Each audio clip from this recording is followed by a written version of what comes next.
শিলচর বাগাডোরের প্রাথমিক বিদ্যালয় সড়কের হাল দীর্ঘদিন ধরে বেহাল আকার ধারণ করেছে। বেহাল সড়কের জন্য দুর্গতির শেষ নেই। কচিকাঁচা পড়ুয়াদের স্কুলে আসতে গিয়ে রাস্তার গর্তে পড়ে আহত হতে হচ্ছে পড়ুয়াদের। এমন পরিস্থিতিতে নিজেদের ছেলেমেয়েদের স্কুলে পাঠাতে দুশ্চিন্তায় হাবুডুবু খাচ্ছেন অভিভাবকরা।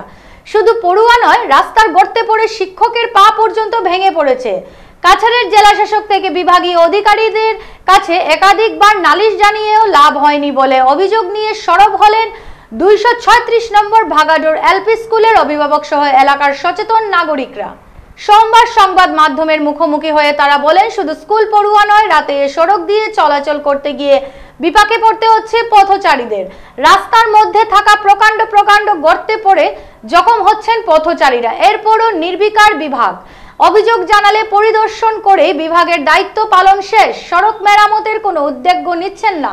ফলে শীঘ্রই সড়কটি মেরামতের জন্য কাছাড়ের জেলা শাসকের হস্তক্ষেপ কামনা করেন তারা।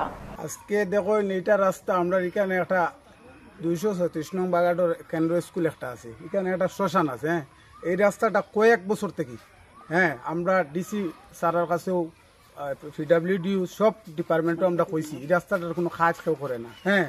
কাজ কেউ করে না, খালি আয় তারা কই আমরা আর কইতেও থাকি। আজ কালকে বাচ্চা পড়িয়া এখানে একটা রাত ভাঙছে, টিচার একজনের হাত ভাঙছে ওই রকম কাদার মধ্যে পড়িয়া।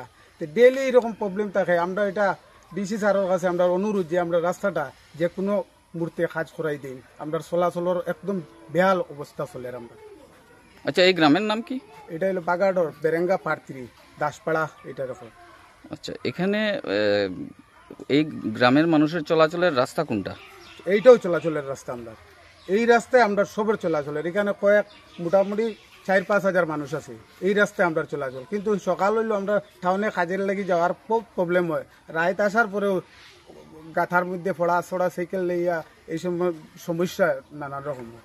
এর জন্য আমরা রাস্তাটা আমরা ডিসি স্যারের কাছে অনুরোধ করিয়া যে আমরা কাজটা করিয়ে দেওয়ার জন্য অনুরোধ করিয়া ডিসি স্যারের কাছে।